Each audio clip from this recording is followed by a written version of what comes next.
नमस्कार सर, मेरा नाम अंकुर फडणीस है और मैं इंजीनियर हूँ। जैसा कि आपने कहा था अभी कि चिड़िया को भी इंटे मत मारो, जब तक उसकी ज़रूरत ना हो उसको मारने की तब तक उसको मत मारो। पर यहाँ हम देखते हैं कि लोग अपने स्वाद को चेंज करने के लिए, अपनी ज़बान को एक अच्छा स्वाद देने के लिए नॉन वेजिटेरियन जो बेजुबान जानवर हैं उनका कत्ल करते हैं बड़ी बेरहमी से। भाई साहब ने अच्छा सवाल पूछा है कि हदीस मैंने पेश की सुनन निसाई की हदीस नंबर 4451 में, इसमें लिखा है कि I would not kill a sparrow without a reason. एक चिड़िया का भी कत्ल ना करो बिना कोई वजह के। भाई साहब का अच्छा सवाल है कि कुछ लोग अच्छे स्वाद के लिए, अच्छे टेस्ट के लिए, लजीज खाना बनाने के लिए जानवरों का, परिंदों का कत्ल करते, क्या सही है? आप पूछना चाहते नॉनवेज अलाउड है क्या नहीं? पहले मैं ये कहना चाहता हूं, अगर आप पूछना चाहते नॉनवेज सही है क्या नहीं, एक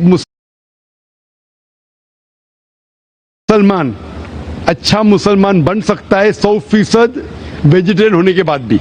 नॉनवेज खाना इस्लाम में फर्ज नहीं है, इस्लाम में गोश्त खाना फर्ज नहीं है। लेकिन क्योंकि कुरान में लिखा है सूरह माइदा में सूरा नंबर 5 आयत नंबर 1 में और सूरह नहल सूरा नंबर 16 आयत नंबर 5 में कि अल्लाह ताला ने इजाजत दी है, खुदा ने इजाजत दी है, वो जानवर जो भेड़ बकरी है, cattle, you can have them for food.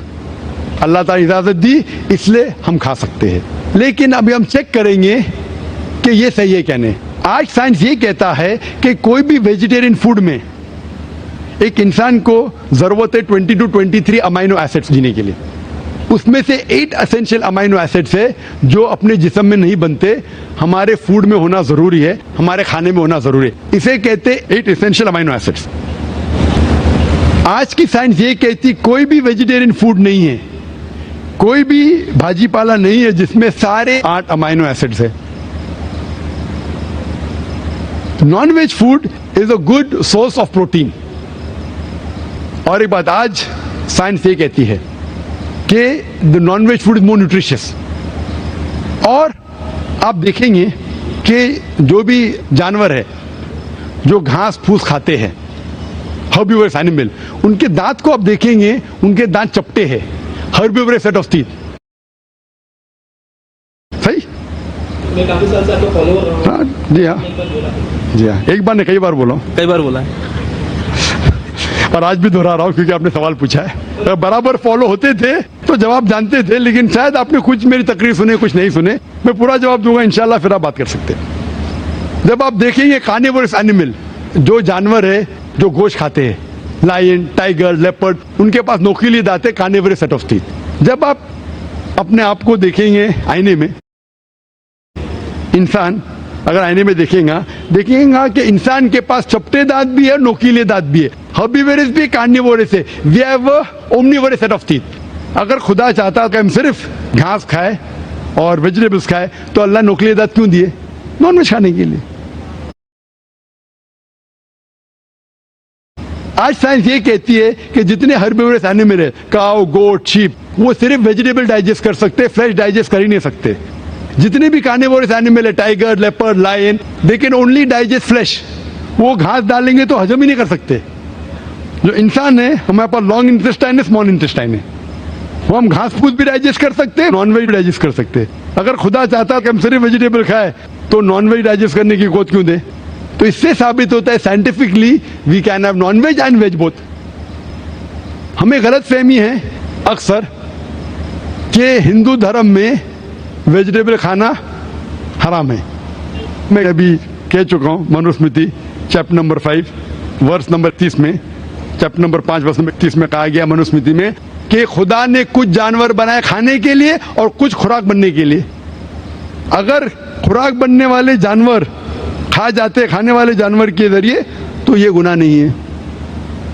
आगे लिखा है Manusmriti chapter number 5 shloka number 30 में कि अगर आप खाने वाले जानवर खाते हैं तो गुनाह नहीं है। मनुस्मृति चैप्टर नंबर 5 वर्ष नंबर 40 में कहा गया है कि कुछ जानवर कुर्बानी के लिए बनाए गए। अगर आप कुर्बानी के जानवर का कत्ल करते तो गुनाह नहीं है। अगर आप पढ़ेंगे महाभारत अनुशासन पर्व चैप्टर नंबर 88 में, उसके अंदर युधिष्ठिर पांडव के बड़े भाई वो बीच में से पूछते हैं कि हमारे पुरखे एंसेस्टर्स जो मर गए उनको सुकून पहुंचाने के लिए हम यज्ञ में पूजा में क्या दे? तो भीष्म कहता है अगर आप भाजी पाला देंगे तो हमारे बाप दादा 1 महीने के लिए संतुष्ट रहेंगे। अगर आप मछली देंगे 2 महीना, अगर गोश्त देंगे 3 महीना, अगर आप रैबिट खरगोश देंगे 4 महीना, अगर बकरी देंगे तो 5 महीना, अगर आप सुअर देंगे 6 महीना। है कि साधु संत गोश्त खाते थे, गाय भी खाते थे। तो इससे यह मालूम पड़ता है कि हिंदू धर्म में गोश्त खाने की ममानियत नहीं है। लेकिन कुछ मजहब है जो कहते हैं कि भाई जीवित को नहीं मानना चाहिए, मिसाल के तौर पे जैनिज्म एक्सेट्रा, और वो ये प्रचार करते हैं कि कोई भी जानवर का कत्ल नहीं करना चाहिए, इसीलिए गोश्त खाना हराम है। तो मैं कहता हूं अभी साइंस एडवांस हो चुकी है, हम जानते हैं कि पेड़ पौधे में भी जान है, वो भी जीवित है, तो आप पेड़ पौधा क्यों खाते? नहीं, तो अभी लॉजिक चेंज हो गया। उनको पहले पता नहीं था ना, सैकड़ों साल पहले हमें क्या पता था पेड़ पौधे के अंदर भी जान है? वो लॉजिक उस टाइम सही थी, अभी साइंस बढ़ गई तो उनकी लॉजिक बदल गई। अभी कहते नहीं था आखिर भाई पेड़ पौधे में जान नहीं चलेगा, लेकिन पेड़ पौधे को दर्द नहीं होता, जानवर को दर्द होता है। पेड़ पौधे जीवित है लेकिन दर्द नहीं होता, इसीलिए पेड़ पौधे खा सकते। आज की रिसर्च कहती है कि प्लांट्स कैन फील पेन, लेकिन वो जब चिल्लाते हैं हम इंसान उसे सुन नहीं सकते, क्योंकि इंसान सिर्फ 20 साइकिल और 20,000 साइकिल्स पर सेकेंड के दरमियान में सुन सकते, उसके नीचे ऊपर नहीं सुन सकते। अमेरिका में एक फार्मर था जिसने ऐसा इक्विपमेंट बनाया, जब पेड़ को पौधे को पानी की जरूरत हो तो चिल्लाता था, वो कन्वर्ट होता था बिटवीन 20 to 20,000 सेकेंड, उसे फौरन पता चलता पानी चाहिए, पानी देता था। अभी उनकी लॉजिक चेंज हो गई, आखिर मानते हैं कि पेड़ पौधे में जान है, उन्हें दर्द का एहसास है, लेकिन पेड़ पौधे में 2 सेंसेस कम है, जानवर में 5 सेंसेस है, पेड़ में 3 सेंसेस है, इसीलिए पेड़ पौधे खाना जायज है। मिसाल के तौर पे आर्ग्यूमेंट इस एक पे बात उसकी मान भी लूं, जो नहीं मानता हूं मैं, मान भी लूं, और अगर मैं तस्लीम भी करता हूं फॉर सेक ऑफ आर्ग्यूमेंट कि अब पेड़ पौधे में 3 सेंस है, जानवर में 5 सेंस है, मैं आपसे पूछना चाहता हूं अगर आपका भाई पैदा होता है गूंगा और बहरा, बोल नहीं सकता है, सुन नहीं सकता है, वो बड़ा होता है और एक आदमी उसका कत्ल करता है, आप जाके बोलेंगे जज को, मिलॉर्ड ये कातिल को जरा कम सजा देना क्योंकि मेरा भाई गूंगा था और बहरा था, आप ऐसा कहेंगे? आप कहेंगे जज कातिल को डबल पनिशमेंट दो, बेचारे ने गूंगे और बहरे को मारा, कहेंगे क्या नहीं? तो लॉजिक डजंट वांट 2 सेंसेस कम या 2 सेंसेस ज्यादा। कुरान में लिखा है वो चीज को खाओ जो आपके लिए हलाल है, जो चीज आपको खाने की इजाजत है वो खा सकते हैं, जो आपके लिए अच्छा है खा सकते हैं, बाकी हराम है। मुझे जाती तौर पे कोई गिला शिकवा नहीं, अगर कोई गैर मुसलमान गोश्त नहीं खाता मुझे कोई गिला शिकवा नहीं।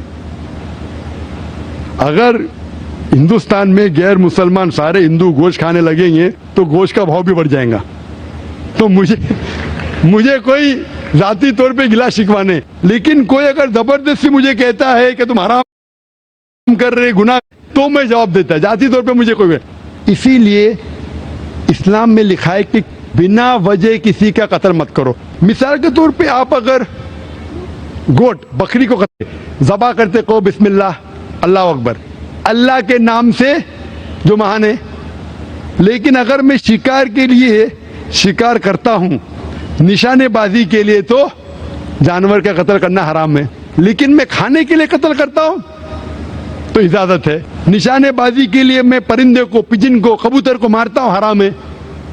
आप समझ रहे ना, खाली अपने शौक को पूरा करने के लिए। लेकिन जबान को अच्छा रखने के लिए, जीने के लिए कुछ भी चलेगा, जीने के लिए जायज है, चाहे पेड़ पौधा। अगर आप कहेंगे कोई भी जीवित चीज को नहीं मानना चाहिए, मैं आपके साथ हूं, लेकिन ये मुमकिन ही नहीं है। खाना छोड़ो, सांस लेना मुमकिन नहीं, मैंने कहा ना पहले। आप सांस खाना तो छोड़िए, आप खड़े नहीं रह सकते 10 मिनट तक के बिना कोई जीवित चीज को मार के। तो इस्लाम एक लॉजिकल मजहब है। ये सब चीजें जो आपकी दलील है ना, 200 साल पहले हो सकता है कि कोई वजन कैरी करते, आज साइंस आगे बढ़ चुका है। उस टाइम के लिए सही था, शायद आपकी कोई बात मान लेता था। आज साइंस एडवांस हो चुका और इस्लाम जो है पहले के लिए, अभी के लिए, ता क़यामत तक है। इसीलिए इस्लाम में अपने हाथ को खाली निशानेबाजी के लिए नहीं, लेकिन खाने के लिए किसी का कत्ल करते, जो खाने की चीज की इजाजत है तो ये आपके लिए हलाल है, चाहे पेड़ पौधा हो, चाहे बकरी हो, चाहे कोई भी खाना हो। Hope the answer the question.